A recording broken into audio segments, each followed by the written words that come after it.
The Arcturian Group, February 26, 2017. By Marilyn Raffaele. Webpage, www.onenessofall.com. Dear readers, we meet with you in love during these times of so much seeming turmoil.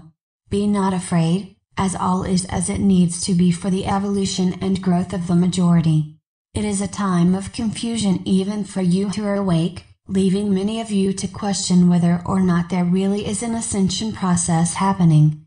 You are witnessing the baby steps of awakening for those who have up to now accepted as truth everything they were told by governments, churches, and so-called experts. Inner eyes are starting to open, and with it, tiny buds of awareness are beginning to unfold. Many are suddenly realizing that much of what they have accepted without question has not been for the good of the majority, but has been instead for the good of a few. Observe the many beginning to stand up for themselves and demand answers. The light is beginning to shine on those comfortably hidden within self-serving agendas, and they have no answers. The emperor world illusion is finally being recognized as having no close.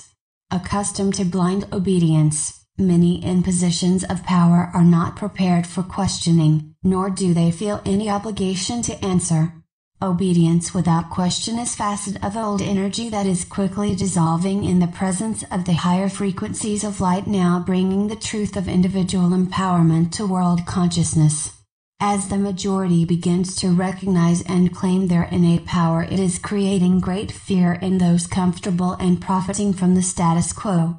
This in turn is causing them to respond with what they know, tools of the three-dimensional belief system: repression, violence, and punishment. The reclaiming of innate power is one of the first and most powerful steps of the evolutionary journey, but many as of yet do not fully understand what it is that they are beginning to feel. Since individuals can only express their current state of consciousness, you are witnessing a surge of actions that reflect concepts of resolution, some peaceful and some not. Be not afraid, dear ones, for all is as it needs to be for now. As we have said before, this does not mean that awake individuals cannot take a stand as long as actions are done with the intention of service, giving example, and unconditional love for the purpose of helping to awaken others to higher methods of resolution. We wish to speak about love in action, love that is not simply emotion or awareness, but love expressed outwardly through words spoken or actions taken. As with all actions, intention sets the energy on which the activity flows. When unconditional love is the intention behind an action, it will always carry a high resonance regardless of how mundane it may appear to others. There are times when stern words or actions are the only way some group or an individual can comprehend that their words or actions are not acceptable, or that what they are doing is interfering with another's freedom or good. Parents do this all the time when they discipline their children. Sadly, not all stern action is based in unconditional love. Frequently, the discipline of children, prisoners, church members, or anyone under another's authority, is not done for the good of the one being disciplined as they tell themselves, but is instead an excuse to indulge in the self-serving misuse of power. The misuse of power is a tool used by those who unconsciously carrying energies of inadequacy and low self-esteem. Exercising power over another without love provides these dear ones with a false sense of having the strength and power all seek, but which can only be found within. Love in action means taking the time to ask yourself, why am I taking this action? Is it to punish or to inform? Is it to dominate, or to teach? Or is it simply because I am now choosing to express love in all my actions? Having experienced many lifetimes on earth, the mind and reflexes of many are still programmed until cleared, to act from fear, judgment, and criticism in unfamiliar situations. These reactions are either old energies still active in cellular memory, or learned concepts from this lifetime regarding 3D rules of how everything must be in order to be right.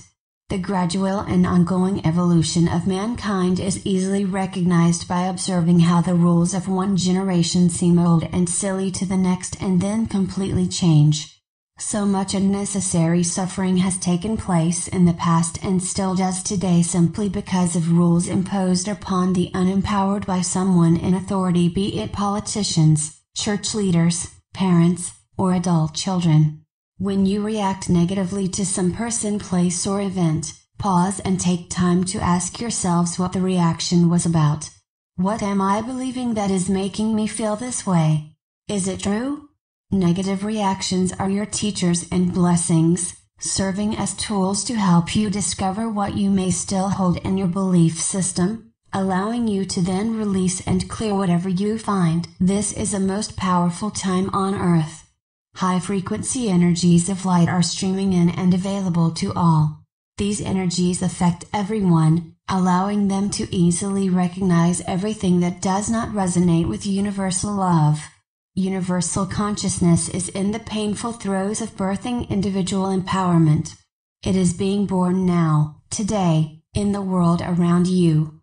Unconditional love must be brought into every action, no matter how seemingly mundane. Holding the door for someone while silently acknowledging that they are a divine being makes you a light worker and allows this simple act to carry a spiritual frequency. The same act of holding a door for someone, when done from a sense of duty or concepts of separation, does not flow with the same energy, but will appear the same. Actions of service done with no awareness of oneness, unconditional love, are a very important phase of the journey because they are the first steps toward attaining of a consciousness of oneness. All actions of service are in reality love, even if the person acting is far from realizing it. Every individual is required only to live out from their highest attained state of consciousness.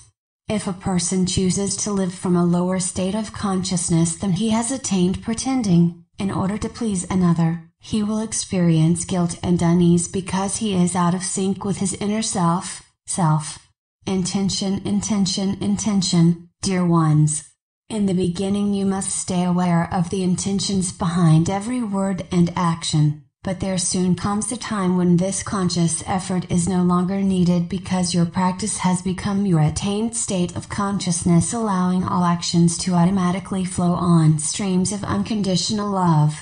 Attaining a consciousness of the oneness of all within the One, is the goal of the spiritual journey. Many of you are already there, and have found that you rarely react to things as you once did. You have become the way showers, and the time for way showing is very close as many rapidly become ready to be shown. The rites and rituals of organized religions are simply tools, some effective and some not, usually created by well-intentioned humans, not God, for the purpose of informing others about truth, their concept of it. Every soul reaches the point at which there is no longer any benefit to continuing organized religious practices because there has come the realization that the only real church is within. This is not to say that church activities can never again be enjoyed or shared with friends, but the belief that they are necessary is no longer there. All organized religions begin with messages of truth received and taught by an individual who has attained a highly evolved state of consciousness. However, within a generation or two the purity of the original messages is always lost and begins to fill with falsehoods.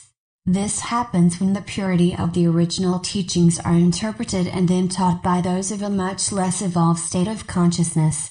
These teachers, ministers, authority figures may mean well, but because of their inability to grasp the real meanings of the deeper truths as taught by the original teacher, they teach concepts, not truth.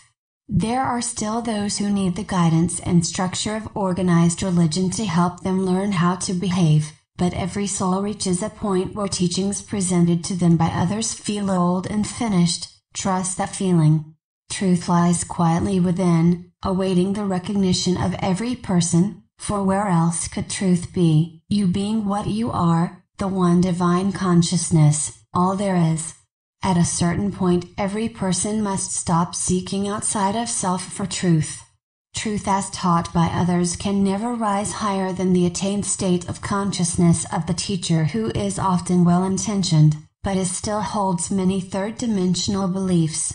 A true spiritual teacher always guides and teaches the student to seek within, the only place truth can be found. This is the purpose of meditation, nature, and silence, practices that quiet the mind so that the still small voice within can be heard. The evolutionary journey is simply the process of remembering who and what you already are, through experiences of separation. Every bit of realization attained must then be lived and expressed, much like the fruit that seems to appear out of nowhere on fruit trees. If the fruit is not picked, it remains unexpressed and rots. Allow the fruits of your awareness to abundantly flow without fear into every situation, carried on streams of unconditional love. We are the Arcturian group,